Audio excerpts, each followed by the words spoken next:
All right, welcome into this edition of the Milwaukee Bucks on Tap podcast. Corey Moen, Evan Bernd. Evan, how we doing? We are doing well. Doing well. Doing well. Yeah, right now the All-Star game is going on, but obviously the podcasting never sleeps. Plus, they didn't vote Christian Yelich, so I really don't care who's in the All-Star game right now. Yeah, I'm not gonna watch if it's just pitchers. To be honest, I don't even think Devin's pitching. I think he's just there. Yeah, the only Brewer that got in as an injury replacement was Corbin Burns, and I'm just a quick aside before we get into the Bucks. I didn't really think Corbin Burns deserved to be an All-Star. No, I don't either. This wasn't one of his best years, so that's really all I'm going to say about that. Just a nice little injury replacement there. So, kind of getting into the NBA news here. The NBA in-season tournament, it's going to be in December. The ESPN. So I don't know if you watched the ESPN thing about it. I don't know. Richard Jefferson. It was weird. I'm going to be honest. It was weird. And this is kind of the problem I have with media is if they would have just done an announcement of like a graphic of here are the teams that were announced and, you know, here's where everyone's going to be playing. Here's their bracket, all this other stuff. I don't know what they were really trying to do. I don't know if they tried to turn it into like a March Madness thing. It looked like a TV show. I like they had a lot of NBA stars there. You know, they had like Trae Young and, you know, to help them kind of unveil the bracket. I don't know. ESPN tries too hard sometimes. I think if you would have just released it online, I think it would have had the same effect. Mm-hmm. There was like performers there. This looks kind of goofy. It was if they would have just released it online, I think that would have had the same effect. I didn't need to see like Malika Andrews and Richard Jefferson. Yeah. And, I didn't need to see performers in Vegas. I don't know. It was all weird. But I mean, like they announced it, so I'm just gonna pull up like who got seated where, what the bracket looks like, and kind of what the in-season tournament is going to look like. So give me a moment. Yeah, seeing that and seeing how they kind of put it together as you're pulling it up, I don't know. When I read about it, when they first like somewhat announced it like way back of the idea, I was kind of hesitant, and I'm still extremely hesitant on this. It'll have to go through and see how it happens, but yeah, the way they announced it was just kind of random out of the blue, and the video of them pulling the little like cover off the trophy, it looks so weird. They're just like, it could just be like zoom, all like 5 of them just slowly grabbing it. Yeah. It's gonna be we'll see. Yep, and give me a moment. I have not, just so you know, I have not done this in a while, so give me a moment here.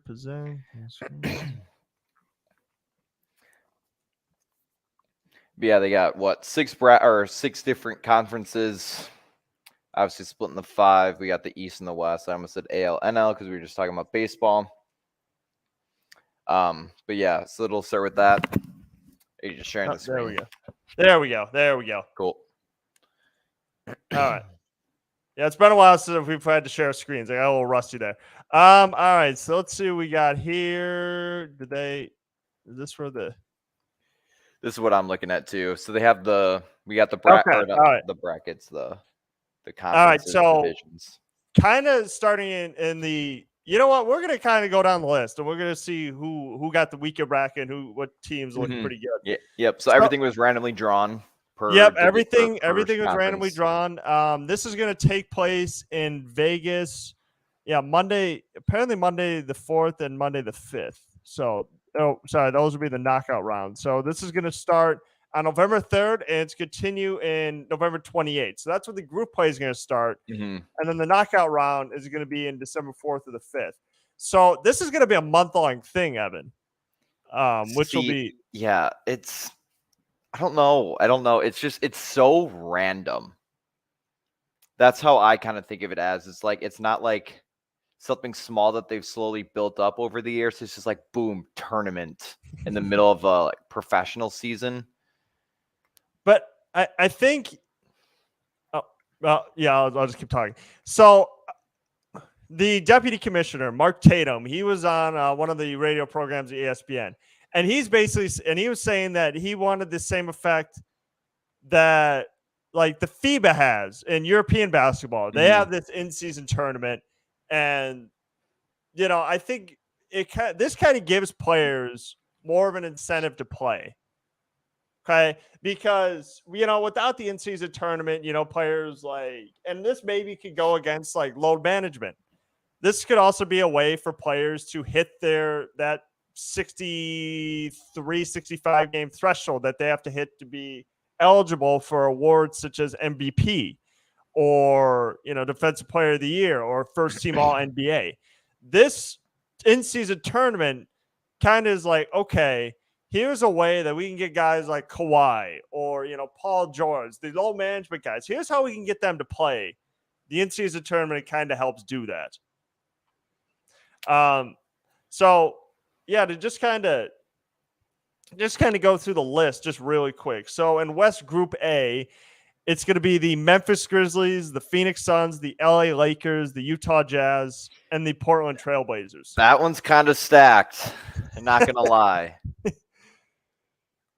Yeah, having Memphis, Phoenix, and LA, you can kind of put Utah into it, but I don't think they'll compete as much.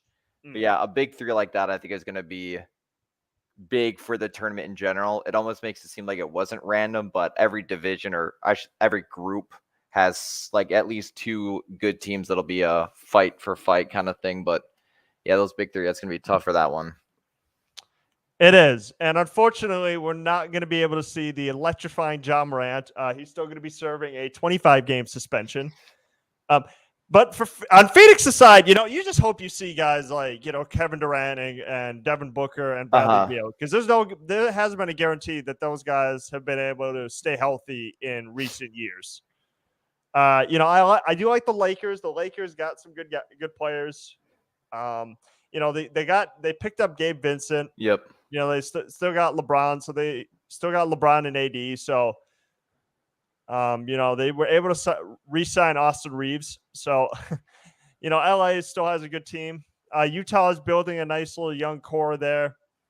Yep. Same goes for Portland if they trade Dame or not. Yeah, that could be someone kind of talked about the whole Dame thing. Is this could probably take months. Mid-August. I saw that. Yeah, like the general manager, Joe Cronin, was like, yeah, this is probably going to take months. If it takes months, it'll take months. Yeah, whatever that was that he said. But my thing with that is if Dame doesn't expand the teams he wants to play other than Miami. Exactly. He's going to have to be like. Give him three teams. Like Dave's just going to have to expand his teams, because if Portland doesn't like the packages now, I guarantee you they're not going to like the packages in like 2 months from now. Yep, they probably want Adebayo. They want someone big, and the Heat are like, no, I'm not going to do that. And then they're like, all right, well, then you're not getting Dame. But yeah, that's besides the point. But that'll be interesting. Yeah, and if I'm Portland, that's exactly what I'm saying. I'm like, oh, okay, you want Dame? All right, well, then give us Bam. Or like even a bigger one, I'd be like, all right, you want Dame? Okay, Jimmy Butler then. Give us Jimmy Butler. But Portland, yeah, I'm excited to watch Scoot Henderson. I'm kind of excited to see how his game's going to develop at the next level. Being the number 3 overall pick. I'm sorry. Got Brandon Miller. Should have been number 2. So kind of moving on here. Moving on to the West Group B. So it's going to be the Denver Nuggets, the LA Clippers, the New Orleans Pelicans, the Dallas Mavericks, and the Houston Rockets. Maybe we could throw the Clippers in there. It has potential, but there's really Nuggets and I'm going to say Mavericks. Yeah, the Pelicans, if Zion stays healthy, he hasn't really shown. Unfortunately, he hasn't been healthy the past few seasons he's been in the league. So, Pelicans with the hope that Zion can stay healthy and be on the floor. Yeah, it's a hit or miss with them. They're either electrifying with or without him, with Ingram and stuff like that. But otherwise, it's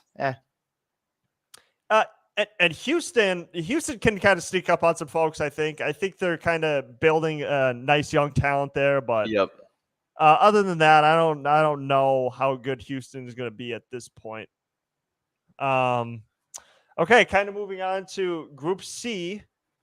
the Sacramento Kings, the Golden State Warriors, the Minnesota Timberwolves, the Oklahoma City Thunder, and the San Antonio Spurs. Obviously, the most exciting team out of that list could be the San Antonio Spurs with the number 1 overall pick, Victor Wembanyama.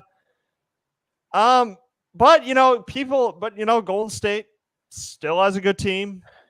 Still Yeah. has the same quarterback. Yeah, I saw Group C as it's very spread out even, and then you get to the Spurs again.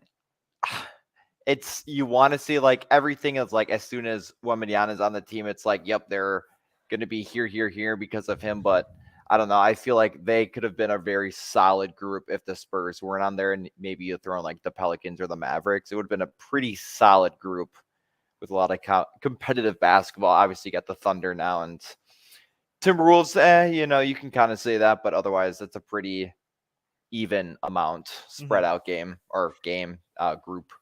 Yeah, but don't forget about the Kings. Like people are still kind of sleeping on the Kings. The fact that they made the playoffs for the first time in 17 years. Yeah, something like that.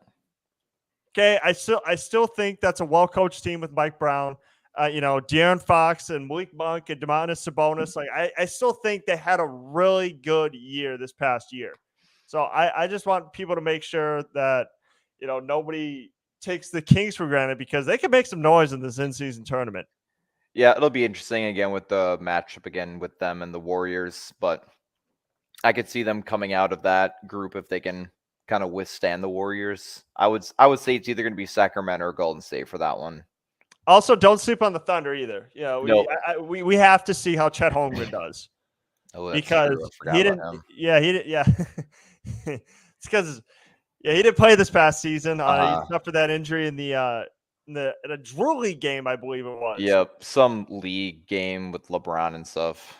With ran by Jamal Crawford in Seattle, I believe it was. Yep. So we gotta see how Chet Holmgren does at this in-season tournament because Thunder.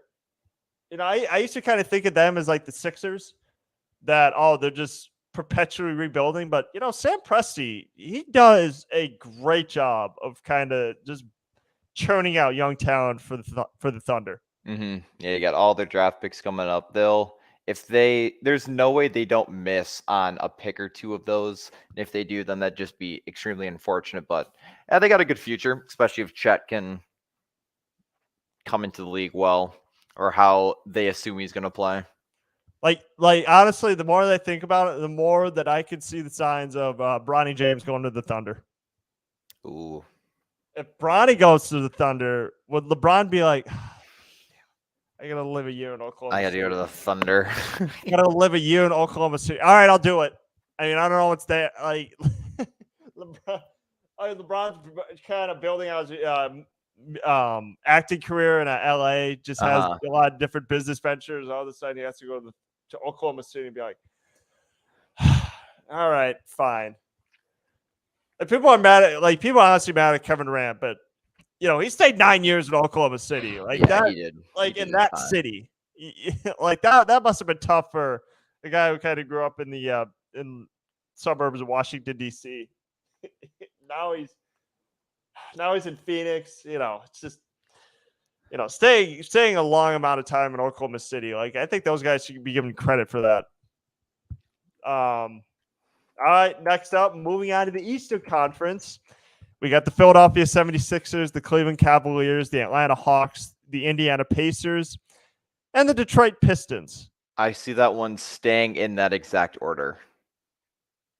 I think team-wise, I think it's going to be 76ers and Cavs could probably go here or there just because of who Cleveland brought in and who the 76ers could potentially be losing and who they did lose. But it'll be interesting. I don't think the Hawks will make a run. Pacers maybe, but I'd say it's either Philly or Cleveland. Yeah, I agree with you. Philly is kind of been known to beat up on lesser Eastern Conference teams, and that's kind of what these four are right now. Like, they're not better than Philly.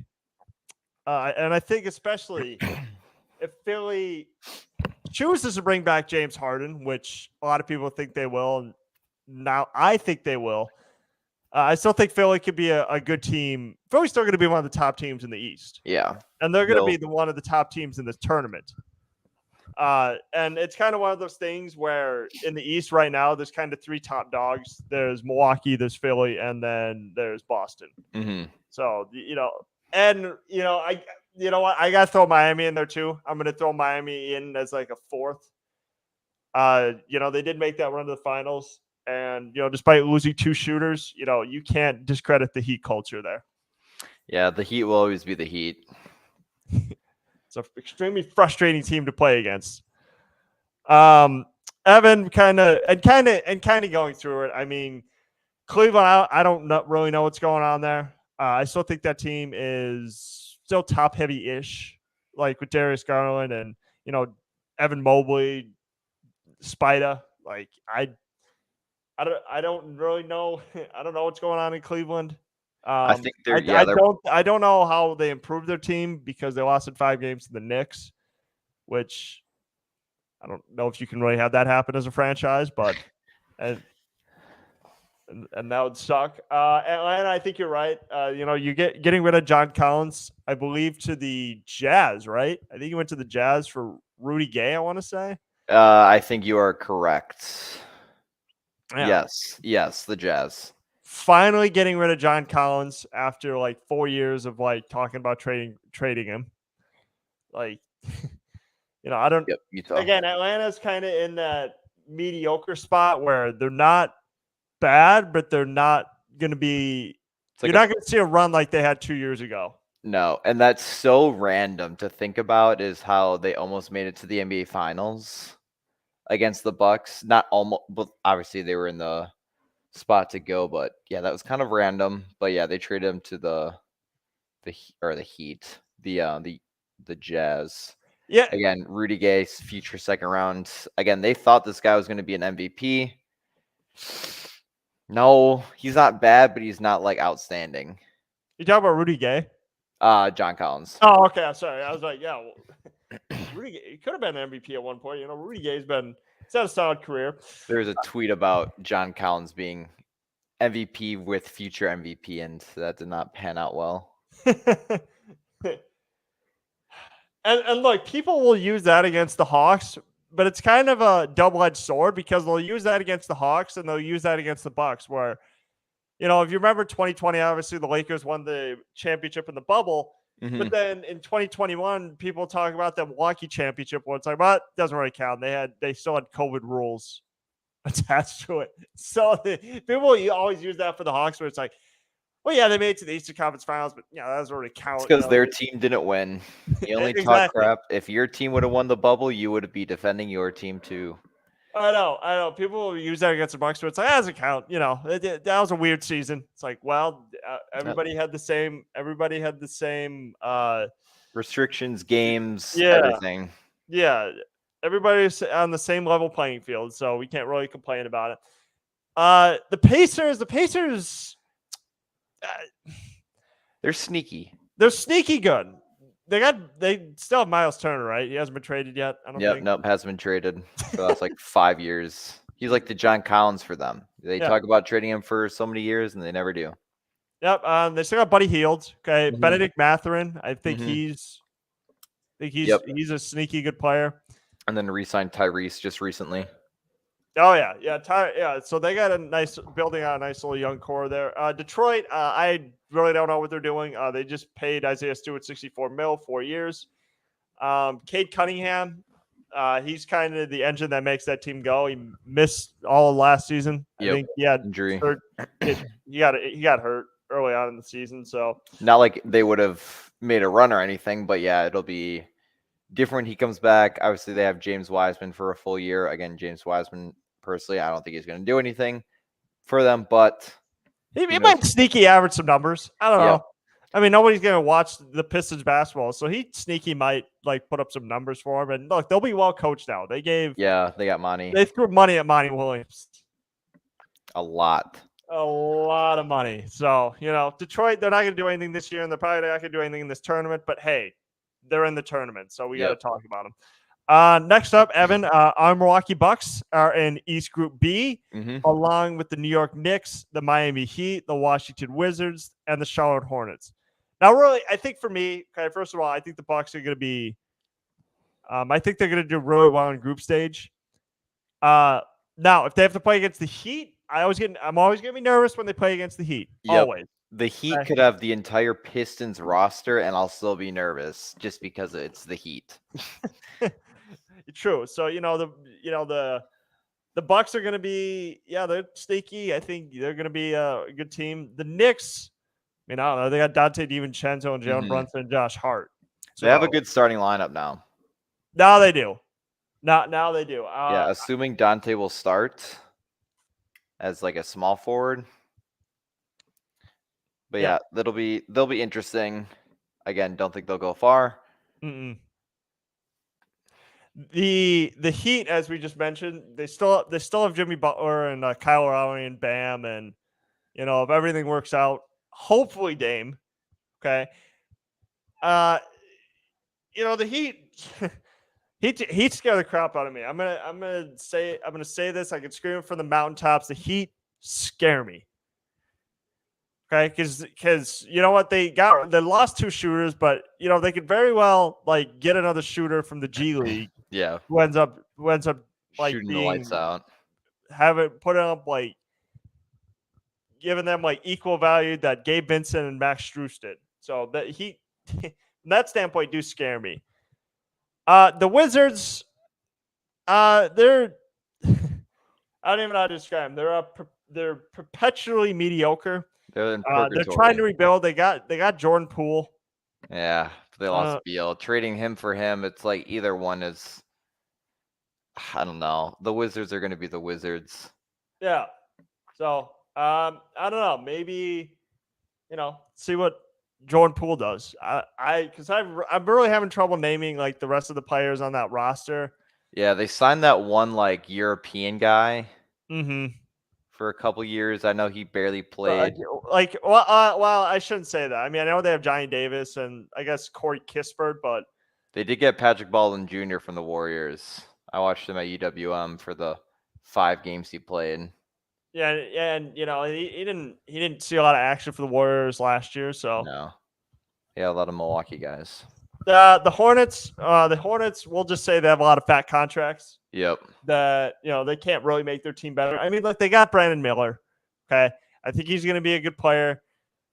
I know there was a lot of people who were out there saying he shouldn't play the game of basketball again after what happened at Alabama, but you know what? He was cleared of all that, so we're moving forward. Mm-hmm. LaMelo Ball, they just gave him a big money deal, even though he's had trouble staying healthy. Yep. Gordon Hayward, same thing. Big money deals, had trouble staying healthy. They still have Terry Rozier, I think. Yep. But other than that, Michael Jordan. I mean, I honestly think the future is bright in Charlotte. If they probably have to clean house again with their head coach and their general manager. Yeah, I was gonna say they need a new coach. They need to try to get them play in. I think that's their first step. Well, see, but here's a problem with that though. Every time they've gotten in the play-in, they've gotten destroyed. Exactly. They've gotten destroyed in the play-in. So they're just stuck. So new ownership there. I think the future's bright in Charlotte. I think once those guys kind of put their stamp on the team they want to have, I think the Hornets can become a more successful team. And it's weird. It's so weird to say that, the greatest basketball player of all time was just a horrible GM. It wasn't even he was the owner, but like he made like front office decisions. He was horrible. He had no eye for talent. None. Like, and honestly, he never had that. Like, he selected Kwame Brown with the #1 overall pick, a guy straight out of high school. And he was so ruthless on him that he basically ruined Kwame Brown's career. Yep. And they kept him. Okay, and a Group C, Jesus, Celtics got a really easy road here. So it's going to be the Boston Celtics, the Brooklyn Nets, the Toronto Raptors, the Chicago Bulls, and the Orlando Magic. Yep, they'll probably wipe the floor with everyone. That's a cakewalk. Brooklyn will probably be. I think it's again going to kind of stay in that order, ranking wise. Yes. Nets maybe a little push, but no, they won't beat the Celtics. It will be different though without Grant Williams, without Marcus Smart, without Gallinari. Obviously, he didn't play for them last year because he was hurt, but we'll see. But yeah, it'll be interesting. I still think they'll destroy everyone in that group. Yeah, the Celtics obviously, and again, this could maybe. I'm pretty sure he's going to be staying this season. But whatever happens with Jaylen Brown, because I was under the impression he was a free agent this offseason, but it's next offseason. But he's talking about it as if he's it was this year. Yeah, it was that whole situation was kind of weird.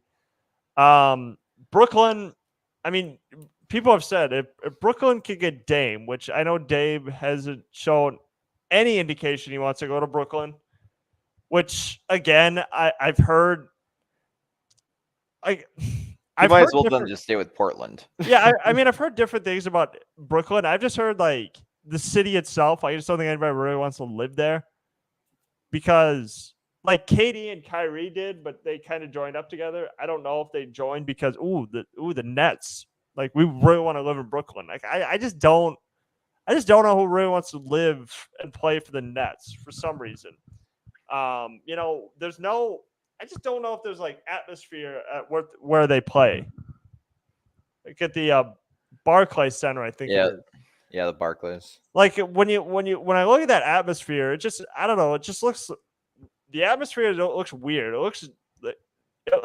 looks perpetually dark, is what it looks like to me. Like the light, like they shut the lights off. But they have the draft there every year, so there's something that happens in Brooklyn that they just want to stay there. I don't get it. Like even when I saw the Bucks playing that playoff series against the Nets, it just I don't know. That whole arena just looked weird. It's like a boxing match. Everything else is off but the ring. Yeah, exactly. It's like at least with the Bucks, you can kind of see the fans like reacting to stuff. It's like the Nets, it just someone turn the lights off. You just hear noise. Exactly. The Raptors, I mean, predictably, the Raptors lost Fred VanVleet. Yep. And they had to get a new coach. Mm-hmm. They lost two good coaches. I don't even know who the Raptors coach is. Like, I'm being dead serious. Give me a second. Who's the Raptors coach? Because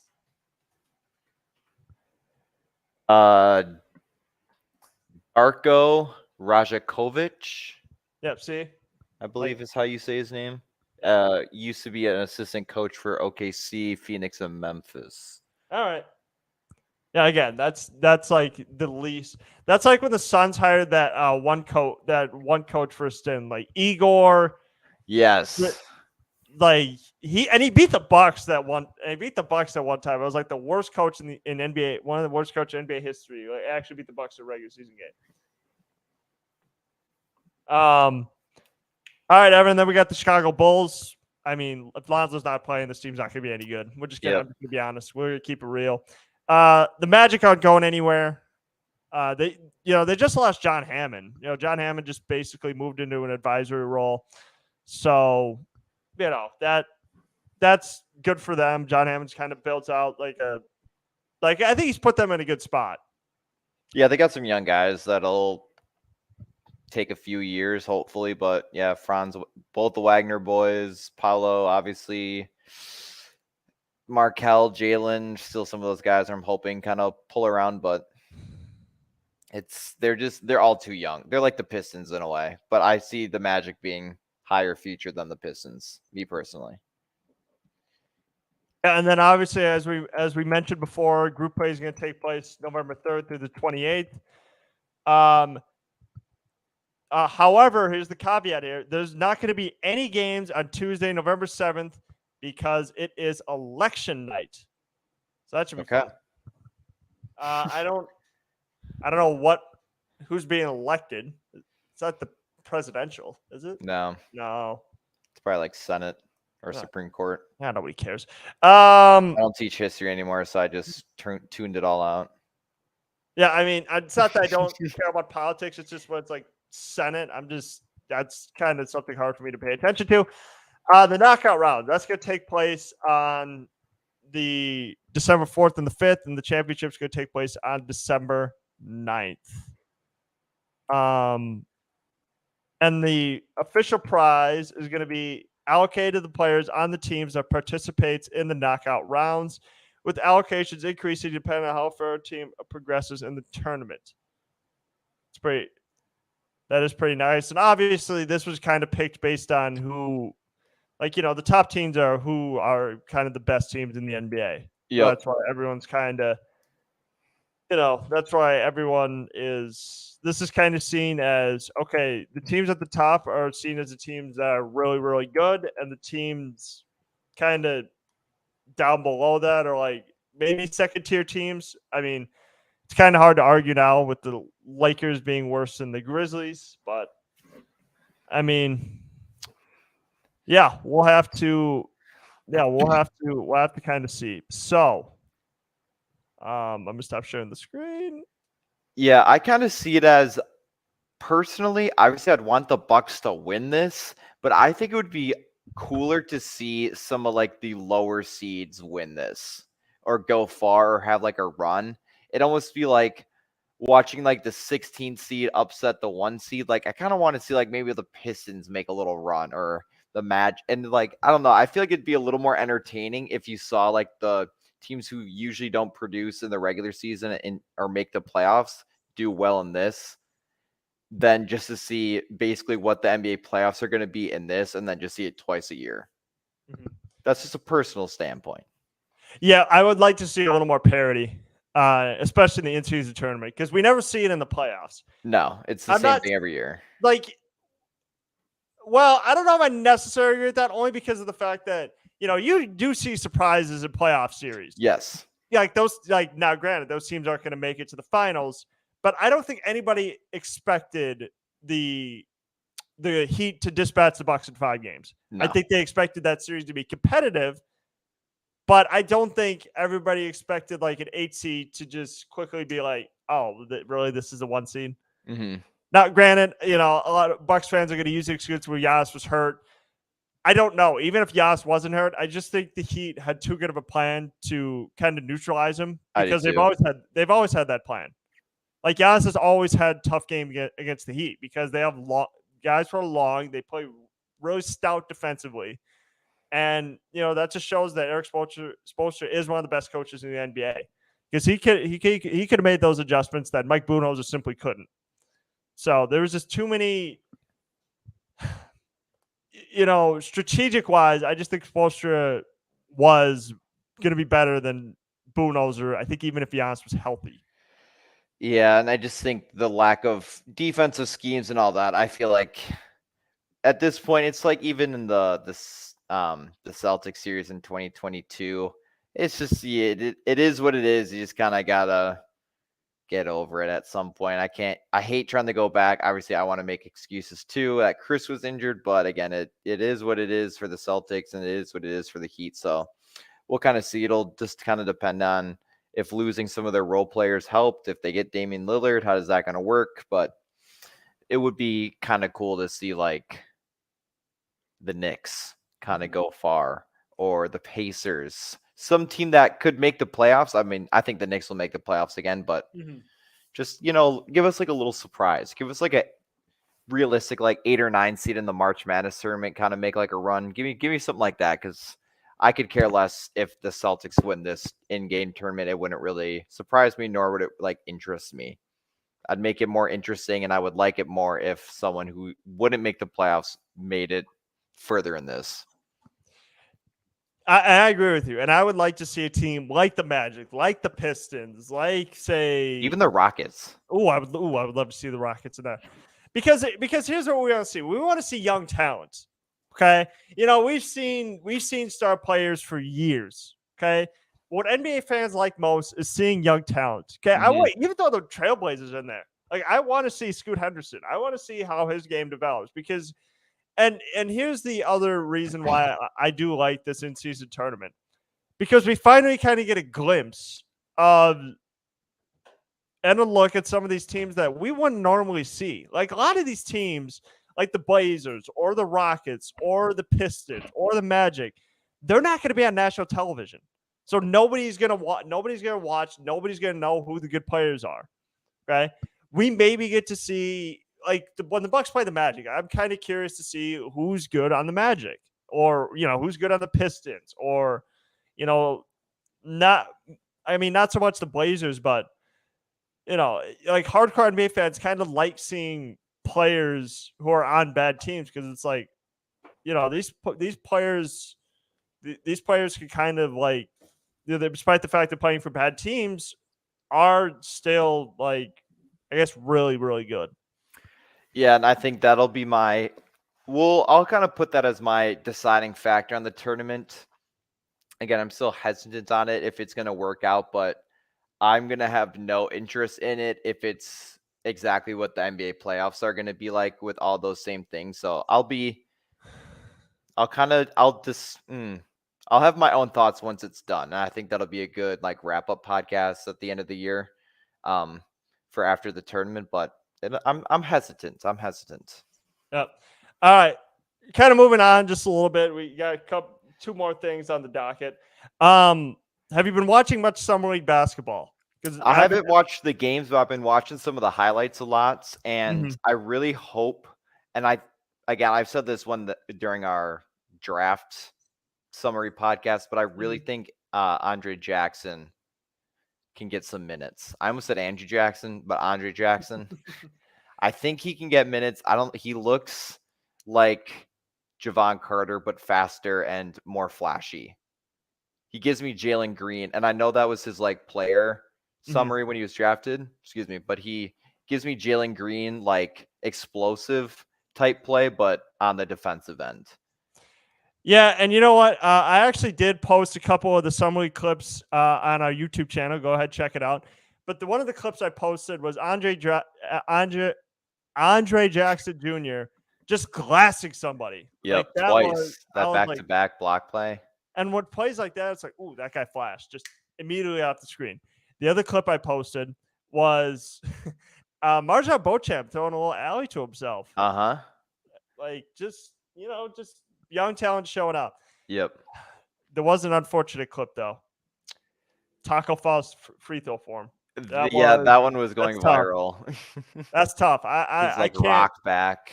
I can't defend that. Evan, you know what? After seeing that, I'm like, oh, he's not going to be on the team. That was like, there was, I don't remember when it was, like the early 2010s, but the guy who like kind of like faked and then would shoot. I don't remember who it was, but there was a guy in the NBA who did that and would fake out everyone as he shot. But it gives me like, it's almost like a hezzy when he shoots. It's like, am I going to shoot?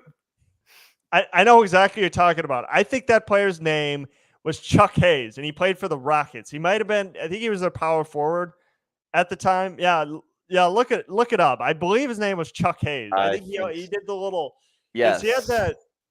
Yeah, because he had that clip. There's that clip when the Rockets were playing the Nuggets, and he did that. And it's actually under a compilation under YouTube of the worst free throws in NBA history. Yes. That's Chuck exactly Hayes? what I was. Yep, Chuck Hayes. That's what I thought. He's had a couple different videos where some are just like, it's weird. I think Markelle Fultz might have done something like that too, where he, other than that, I mean, there's some NBA. I think those are the guys who have like flashed. Again, I think summer league can kind of be considered like spring training with like the less games, where it's like there's a lot of players, but how many realistically, like one out of those players is probably going to make the roster. Yeah, that weren't supposed to. That's usually what happens for like not like a 1 to 3 seed, but usually like some of those middle seeds who just has this like stud who comes out and then replaces like the 16th man on that team. So it's kind of fun just because it gives you a new scenery and a new player that you honestly would not have expected to kind of go off at this point. There's a guy in the Cavs who's been doing that. But yeah, it's been fun to kind of see the highlights, especially of Marjan.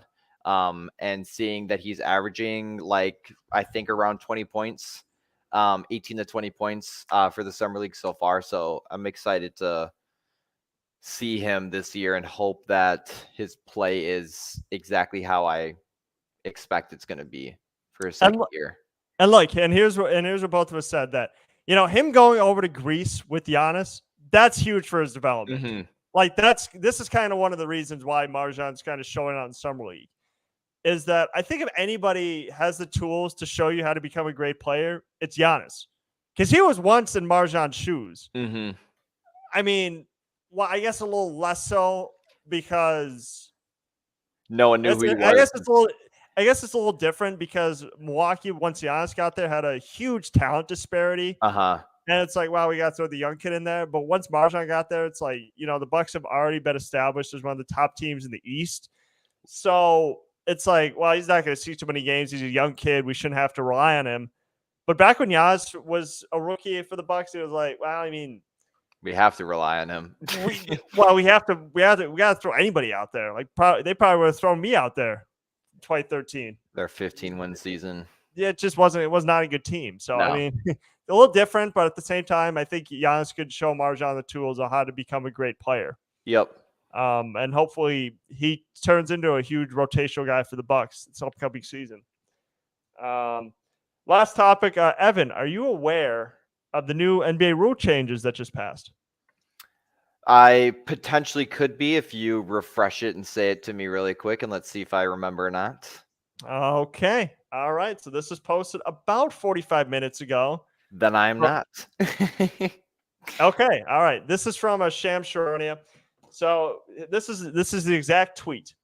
The NBA Board of Governors has approved 2 new gameplay changes for the 2023 to 24 season per sources. Do you want to take any guesses on what they are before I? I think I do know one of them. The flop call. Okay, so yes, so the flop call reads, there is going to be an in-game penalty for flops resulting in a technical foul free throw. Yes, I remember that one because they called that in the summer league. Mm-hmm. I don't know the other one though. Okay, and here's the other one. And this is one that everybody's been clamoring for, and it's finally going to happen. So here's what it is. A second coach's challenge is going to be awarded if the first challenge is successful. See, and that should have been like the MLB. You get it correct, you keep it. You get it wrong, you lose it. It's like you're not going to be challenging every single play because that'd be redundant and you would lose your challenge pretty quickly. But I feel like that was just like a gimme of like it made no sense to lose it. You're like being rewarded but then not rewarded at the same time for getting it right. Yeah, and again, and there are, the NBA, that was really their first time of like, because it's not like they didn't have reviews before, but it's like, we can only like the refs can only review anything under 2 minutes. Yep. And then it's like, when there's crucial calls under 2 minutes and you already used your challenge, now it's like, oh well, we don't do that. You know what? Our call is our call. It's like I didn't like that either. So there was no there was no happy medium, and it kind of takes the onus off the officials to make those crucial calls under 2 minutes. Yeah, but the biggest problem with the one challenging game was that, because Budenholzer, what he would do is he would kind of blitz through those sometimes like the second quarter. So then it's like, so that when there was a call in the fourth, it's like then he can't challenge it again. Yeah, it bothered me because he would use it so early on such a non-crucial play, and then he would lose it. And then there's like 4 plays in the late third, early fourth that he could have used on and clearly could have won. And then he couldn't because he couldn't use it. Yeah, and again, okay, like I guess this is kind of what sports leagues do, is that they kind of wait till there's like controversy. I mean, I would hope that sports leagues know that one challenging game isn't enough. It's not. Okay, it's never going to be enough. Okay, shoot, the NFL was talking about at one point, well, you could challenge, we should be able to challenge like holding calls and stuff. And I'm like, or like almost every play. And I'm like, No, that's just going to slow the game down. Yeah. Like calls do get missed throughout the game. That's not what bothers us. Okay, what bothers us is don't miss the crucial ones. Refs are going to miss calls. They're human. Of course, they're going to miss calls.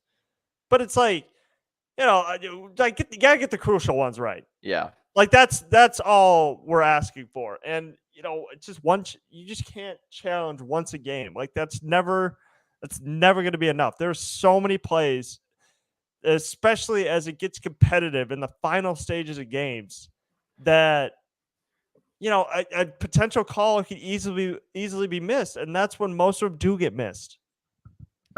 Yeah, and it's nice that like even if it's two, where you can kind of use like one in the first half, one in the second half, or if you're smart and you save both for the end of the game, then you have two that you can rely on. So it gives a little more leniency. Again, it's not like if you keep it, like even in the MLB, you're not seeing like if you win it the first time, it's not like they're doing it 3 or 4 times, because there really isn't a lot of calls that like happen so badly in MLB games that it would in the NBA, because I think the NBA reffing wise is the hardest. Obviously, the MLB goes fast, but then you replay and it's like, yep, that was very obvious once you slow it down. But it'll be interesting just to kind of see how coaches are going to use it. If they're going to use it both near the same time, both near the end of the game. So I'm kind of glad that they get at least one more. But here's the thing: as a fan, okay, I still reserve the right to complain. It's like I understand how hard. Oh the yeah, job I will is, still be complaining. but that doesn't matter to me. Okay, it's because here's the thing: because they signed up for this profession. They didn't have to become like umpires or officials. It's like they signed up for it. Mm-hmm. Now, I You know think you you're do gonna get it. draw a line when you say like what There's a difference between complaining and like where they threat. death threats. Like I never go after a person's family. Relax. It's Although I will tell a quick story though. 20. I remember this too. 2011. It was Brewers and Cardinals, and Nigel Morgan against the Cardinals had just gotten ejected.